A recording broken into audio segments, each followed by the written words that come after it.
So this is what purgatory looks like. Time moves faster in real life. I keep it real, Bill Nye. No will towards the realest of my real guys. We don't die, only multiply. I live my life as a sacrifice. I'm still that boy from the south side. Whole fucking city full of allies. Place where you don't go out at night. Pack stays loud, got the peace on my side. Lil homies ask when we gonna ride. Tank gon' get 'em 19, 11, 4, 5, 3, 2, 1 with the elephant gun. Still get offended when you call me a thug. Everything is barter, anything for a dub. Yo, lined up 55-gallon drums. Homie on the border said he's waiting for us. What up, everybody? This is Az126. We got Tucson's very own, yours truly, sitting here in Tempe, Arizona. Today we're going to be talking about his new project, The Black Room, what that means exactly, a couple songs on there, and of course there's going to be links in the description below. I did this a couple times and I think that this is best take, so we got to keep it going. Where exactly can they find you? You can find me on Twitter, truly yours 666, SoundCloud yours truly 666. Kind of just, you know, use what was available on both, but you can find me there for sure. Yeah, you didn't want to like put different numbers and shit like that? Yeah, I didn't want to abbreviate and change my name based off of what was available on social media. You know, it's my name's simply yours truly. So there's like certain numbers people like go to or some shit, just because you got to make it look nice. Exactly. All right, so we're gonna be talking about The Black Room. So when we were talking a little bit earlier, I was talking about how when I listened to it a couple times, I was thinking The Black Room is just that space at like fucking when you're right before you go to sleep, or right when you're by yourself, or when you're feeling the worst, and all like those thoughts are coming to you that are just self-destructive, things like that. Yeah. You were saying was an actual spot in your house. Exactly. So so it is literally like how you would probably, most people would interpret it, like those black thoughts of the space in your head where no one else is. But it also, when I recorded it, I did make it a point to write most of the material, even record some of the material, and there's like a crawl space in my house underneath the stairs. It's like a I guess like a pantry or something, but I don't really know. It's a little carpeted area where I set up my laptop, my speakers, everything. Just ran extension cords outside and just sat in there in that spot, kind of like away from everything else, like to actually be in my own black room. I wanted it to have like its own character, I guess, because when I've made like earlier projects, I can remember where I was when I wrote certain songs or how I was feeling, and this was like kind of, I guess, like inspiration a little bit, like cut myself off and be by myself with like my demons kind of away in a black room. Yeah, you know. Was it kind of like you had you kind of had to meditate in there a little bit? Exactly. Yeah. And meditation's a word I would use for it, and not a lot of people would, because of how like dark and everything is that is in that project. But for me, it's like just putting it out there in front of everybody, or talking, just it's meditation, it's catharsis, it's cleansing, you know. It has to be something real personal. Like I don't like making shit that's not deep like that, like to me at least. Other people might not hear it, but to me it is, you know. Damn, I'm stuck on that cathartic word. I was like, God damn, man. I went and got stuck on that shit. I was like, shit, cathartic. Man, okay, so what I'm thinking, you said not a lot of people would say meditation or use that word. Yeah, I think a lot more people are going towards that, like starting to open up towards that Eastern way of thinking. But to me, meditation is really just you interacting with your own personal demons. Like those are the only things that pop up when you're alone. So it's like that's the time you have to take to either conquer yourself or put it aside and deal with that shit another day. Exactly, because it's like kind of goes back to like philosophical thinking too. Like not a lot of people have very many philosophical conversations with other people or even with themselves anymore. Like it's just crazy. Like it's crazy to me, and even I don't in everyday life, because you're busy, you're on the go, you're doing this and that, but you have to stop and think like the human experience. Why am I here? Like what? Just think of other deeper shit. Don't think about Twitter and all this other shit that doesn't matter. Like just get deep, feel something deep. I'm like a visual person, so I had to see my brother doing that. So he started like meditating a lot. He started doing a lot more research and just like separating himself from technology. And I never really thought of it as much until I see it. Like I could read it on tweets and shit like that, but I think it's like you got to see somebody and then you got to like put a goal towards like where they're at. There's definitely like inspiration I draw from other people. Like Bruce Lee, oddly enough, started like there's just a lot of quotes and stuff that I would hear that he said. Yeah. That just got me thinking, like I have a song Crash Flow on there. I think that's like the second or third one. Yeah, I was just listening to that. Yeah, and it's kind of, it's based, I even tattooed myself right here, quote, be water. And Bruce Lee had a quote, water can flow or water can crash, be water, my friend. And that's something that I've been trying to kind of not live by, but like kind of like think of more, because I'm more of like crash, like crazy fucking mad a lot of times when I don't have to be.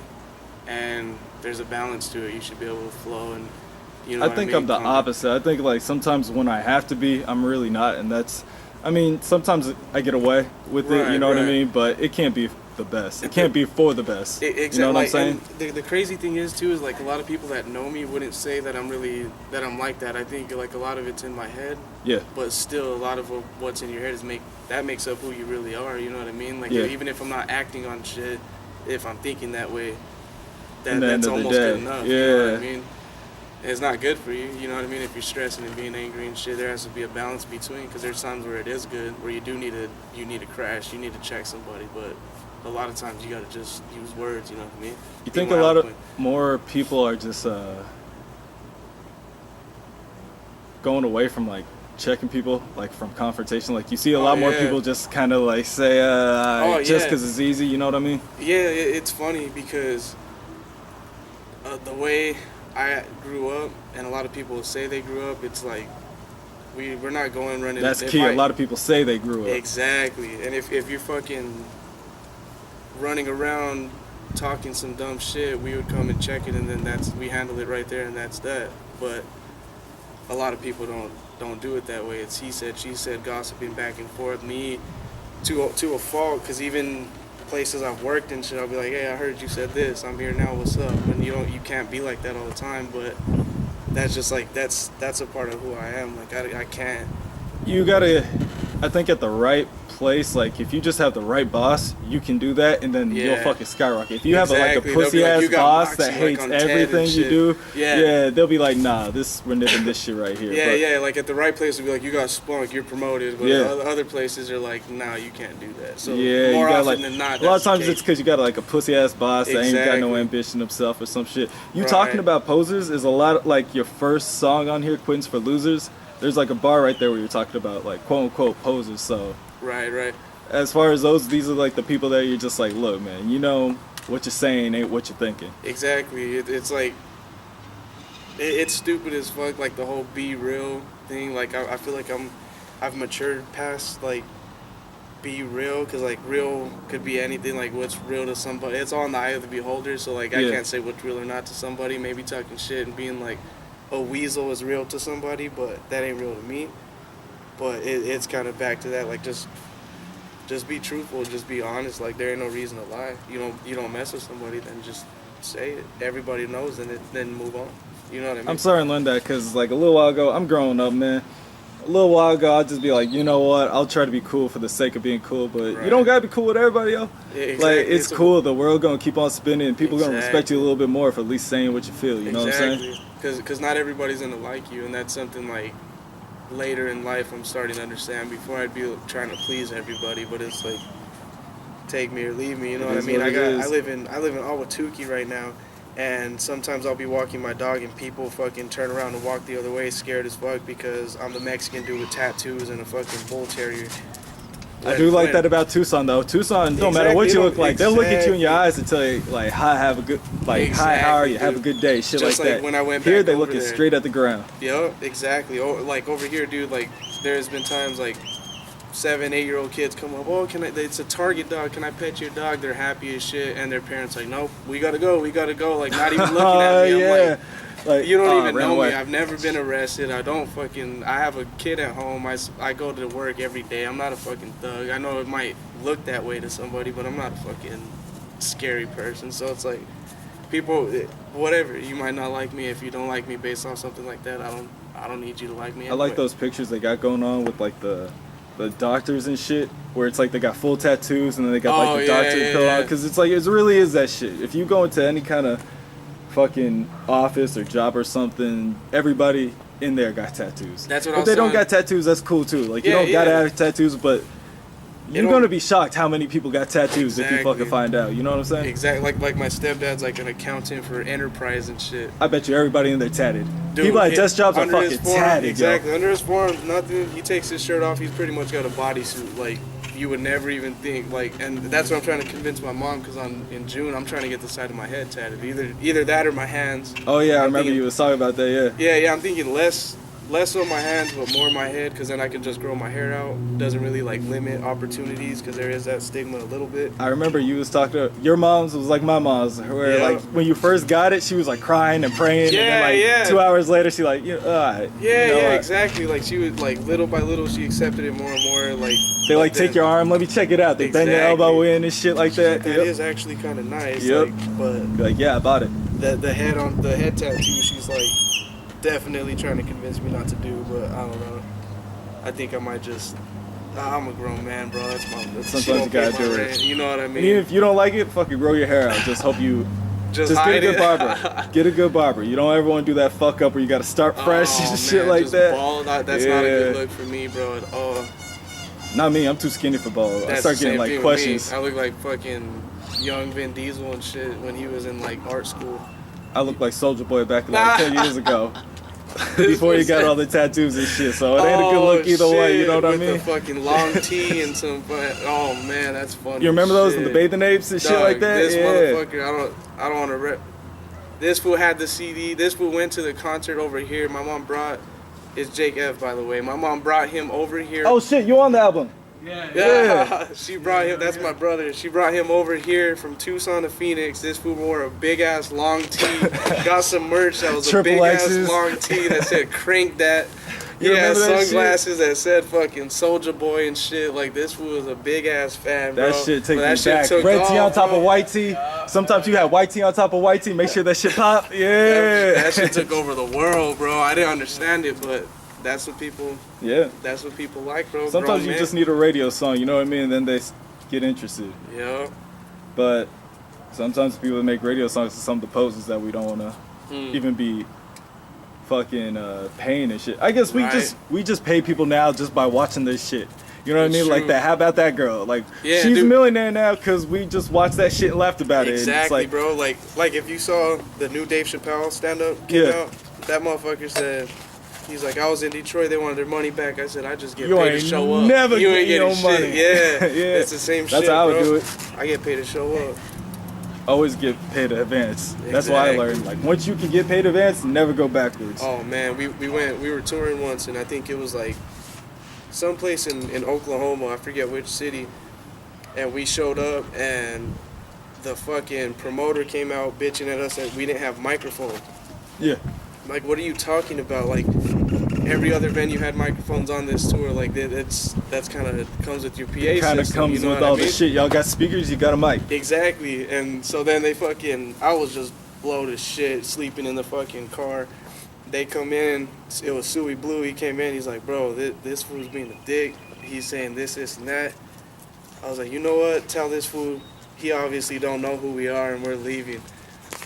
So he went and told him that shit, and we didn't play, and we just left, drove off to fucking like Oklahoma City, and I'm like, that was fucking Oklahoma City. funny. Yeah, I don't got good ideas about Oklahoma City. That's in like Tornado Valley, right? yeah. It was nice scenery.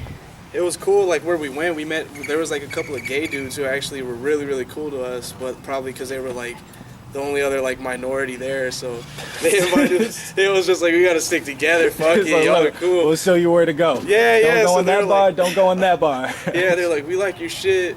We got fried chicken at the house if you want to come over. I'm like, fuck, we've been eating Vienna sausages. We're down. So we rolled over and chilled with them. Then they started talking about casually smoking meth and shit. Then we're like, all right, Yeah, oh, we're gone. See Oh, you that's later. the Oklahoma City part of it. Exactly. It was all cool. And I'm like, damn, fuck.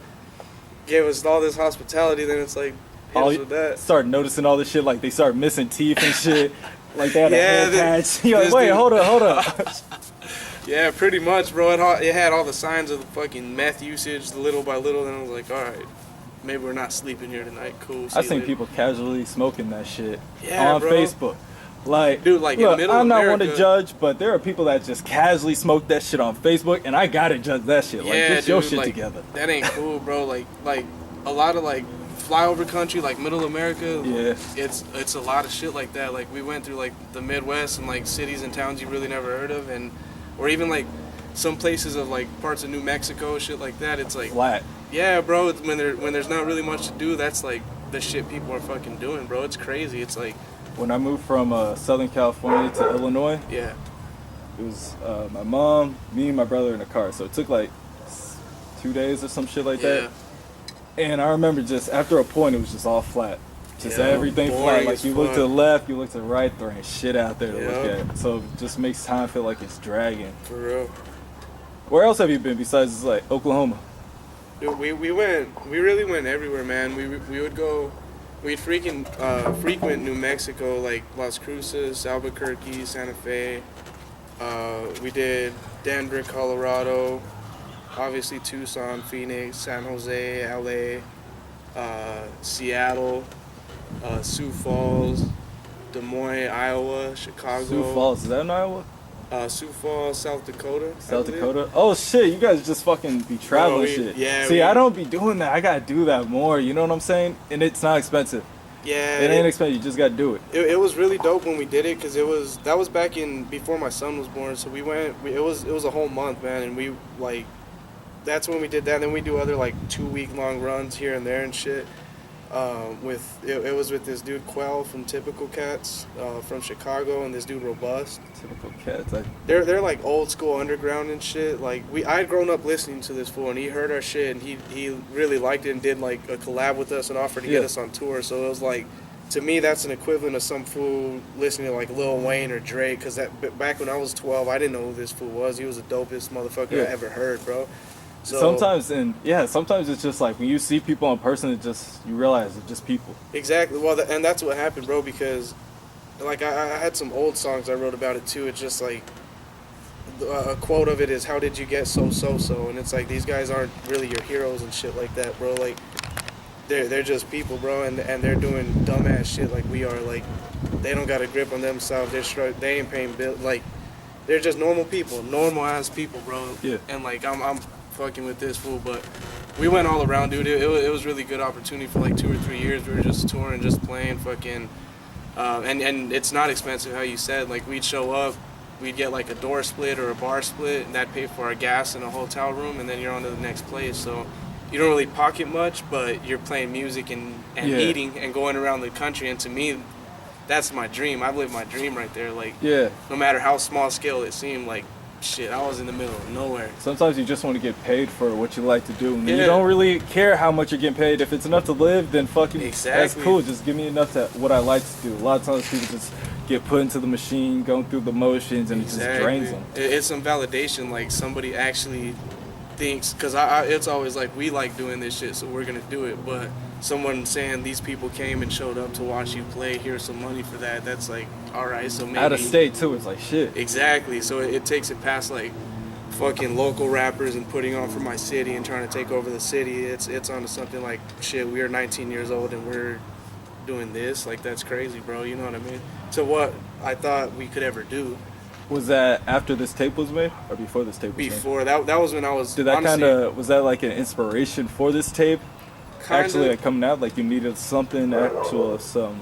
Kind like this does have a lot to do with that, because all this happened right after high school. So it was me and my homie Suey Blue, and we were doing this for a while, and then like I found out we were gonna have a baby. So I that's my main focus, is being a father. So I stepped back. We had moved over here, and I took like a 3-year long hiatus pretty much, and I had to make something and to not come back, but just like kind of say I'm still here. And it was kind of hard for me because I felt like I lost my touch, or like I got lucky before and I didn't have what it takes to be dope and shit like that. Like a mental struggle for me to know like that shit wasn't a fluke, that I actually can spit, which feels like it's a lot to say to people, because you don't ever want to admit. That's like a vulnerability. You want to admit like I'm a rapper and I don't know if I'm dope. It's like a motherfucking painter going out to his art show and everybody's talking shit on the shit. Exactly. You don't want to hear that. Exactly. Yeah. And like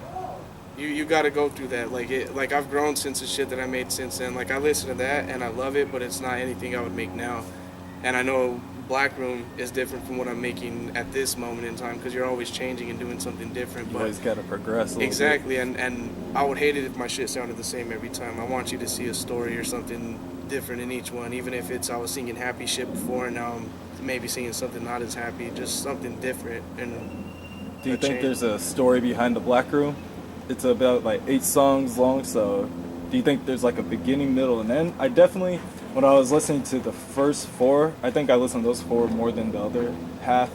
So it started like, look, this is like where I am, can't be phony, can't be fake. And then it starts going on to the second song.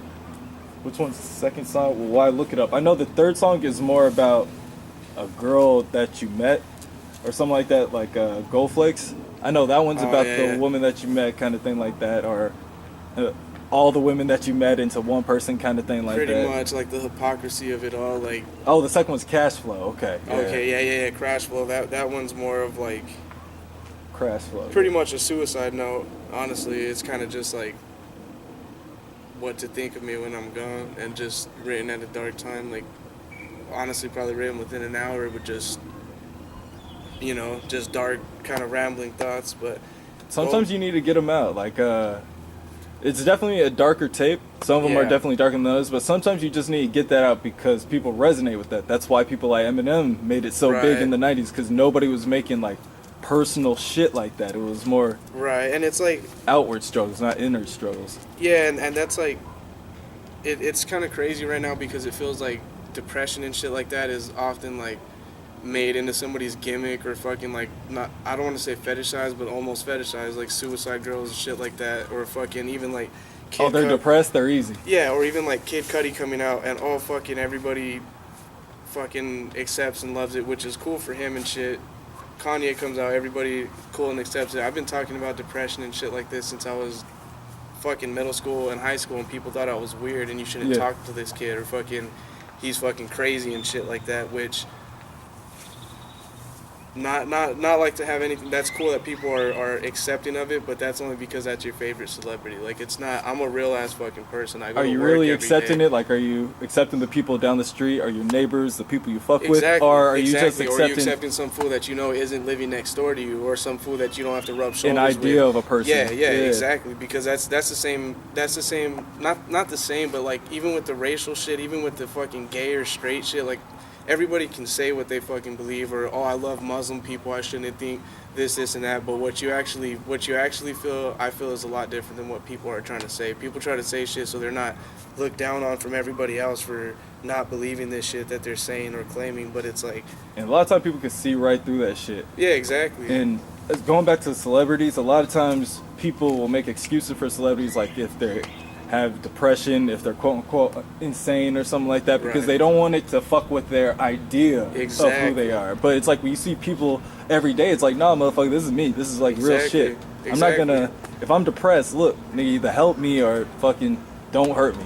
You know, just don't hinder me. Don't fucking be throwing fucking pills in my face and everything if I'm trying to tell you I got some shit going on right now. Just like fucking. Because I don't, it's not like you put it out there. It's not like you tell everybody, hey, I'm depressed or whatever. But it's still, it's just like, most of the time the signs are there. Like, just fucking actually truly be accepting of it. Like, don't, people put up a front with a lot of shit. It's like a whole overall thing. A lot of times you need your boys, you know what I mean? Like, you got a team of people who are going to fuck with you because they fuck with you before. They're fucking with you now, and they're going to fuck with you later. No matter what happens, it's like you got some people in there like watching the game and shit like that. Yep. A lot of my homies are in Tucson right now. I used to watch the game, so it's like whenever I go back there and I can just like watch the game with them, it's fucking changes everything. It's like I'm reset back to zero. Like, all right. That's how it is for me too. Like, not like these are my homies. Like, I'm fortunate enough to have my brother here and my homies here, but like when I moved from Tucson, it was really, really hard because like Suey Blue, Steven, he's like a brother to me and shit. And there's been a lot that's gone on since I moved and came here, and it's like, at a time, it's like, fuck. I like Phoenix and shit, don't get me wrong. It's cool. Good job, good place to raise a family and shit. But oftentimes my heart's in Tucson. Like, there's something about Tucson. I was in Tucson for 3 years, yo. And there's just something about Tucson where you're always just like, should I go back? I could go back right now, but should I go back? And I really want to, and just for like, just like the whole hippie shit. Like, I know I'm fucking crazy. I'm always sizing people up. I'm always looking around, blah, blah, blah. And that's how I'm in South Tucson, too. But for the most parts of Tucson, it's just some, like, hippie love, like, just at ease. Like, and I don't feel like that really anywhere else. Like, and it's crazy. I left there 3 years ago, and I just went back there. I've been back there a couple times, but, you know, every time you go back, you see a different part of the city that you start remembering this shit. And I went downtown, and damn, man, they are changing everything about downtown. Man. You're telling me, bro. I was down everything, yo. March, I think. What is it? It's March right now. I think I went down in February. February. Yeah, I think I was down there too for the think tank show. Yeah, it was February for the think tank show, and I'm just like, even on places where it's not like that nice, I was like on Valencia and Mission, like, damn, there's a Fry's right here now. There's a fucking, just all this other shit. Like, it's just. You know how it is when you're. It's kind of why I'm doing this. It's just like there are too many people moving to Arizona for there not to be something like this. Right. Like there are people, like I know there are people on Radio Super. I know Icon Radio, Floativity. We got Family First. Just people that I know of. You know what I mean? But at the end of the day, we're getting too big too quick, and if we don't do something, people are just gonna be looking at us like one of those states that just got useless ass people. Exactly, bro. Just like free ground and shit. Yeah, we don't want other people. We got a sound that we can make here. We don't want other people coming here to fuck shit up. Like when I was younger too, I remember it being like pretty much like a rip off of West Coast California fucking shit for the most part. Maybe with some Spanish flair, some fucking reggaeton type. Trumpet maybe. Yeah, exactly. But for the most part, West Coast bullshit. Yeah. Not bullshit, but just not anything original. And now it's like I feel the overall scheme is pretty like, not morbid, but I feel like Arizona has kind of like a darker, gritty fucking sound. Not like, we have our own flair now, and that's what's dope, man. I like seeing people coming up and doing their own shit, because I've been in this game for a long fucking time, too. And before, it's like, really, this is a local rapper that we have fucking competition with, some cholo with fucking Lokes on and fucking rapping about killing people and all this dumbass shit. Like, that shit's always been whack to me. I'll still attest to that shit. I don't care if local rappers hear it and trip, because you're not doing anything constructive. You're rapping about some dumb shit. People are gonna go to your shows. Dumb shit's gonna happen at your shows. That's nothing that's building with nobody. Yeah, you can't grow off that. Like, at the end of the day, you could have a fan base. You could be doing everything. You can make your money, but you can't grow from that. Exactly. You know what I mean? Just do some shit in your backyard with the karaoke and shit and the fucking whatever. Like, have your gang go and you guys do whatever the fuck you want. But that doesn't do nothing for the whole scheme of shit. And I'm not like, I don't like go and organize shit for the whole community and do shit like that. Like, I'm not on some high horse or nothing, but the shows I go and play and prefer to play, anybody who comes is welcome, and I'm not fucking... different types of music. It's different types of rap, you know what I mean? Bro, there's rock bands playing at our shit, like whatever, bro. We just I want to start interviewing rock bands and shit. I reached out to one of them that I should be interviewing this Sunday that's coming up. Dope. So hopefully that shit works out. It's cool because there really is, like, for my shit at least, like, we used to tour with a bassist, a drummer, a bunch of different like actual people who play instruments, and there's a lot of crossover from like my shit. I feel like there's a lot of punk influences that some people can hear, some people can't, but there's a lot of crossover in a lot of shit. Like that's pretty cool to have. I like how that's where we're going in music. It's just everything. It's like it's blended with everything else. And that's not just like hip hop and, you know, rock and shit like that. You could probably go to any country and their shit's blending with either ours or somewhere close. And it's just like, there's so much out there that you might as well listen to it once. Whether you like it or not, might as well listen to it once. You never know. So it's getting a little dark before this thing ends up. We're just going to say we're going to sign off real quick. This is yours truly. We're talking about the Black Room. You can find him at yours truly 666 on SoundCloud and truly yours 666 right there on Twitter. Remember, don't worry, it's gonna be on the description because I know y'all won't. But all right, this is Az126 and we signing off. Yep. Thank you guys.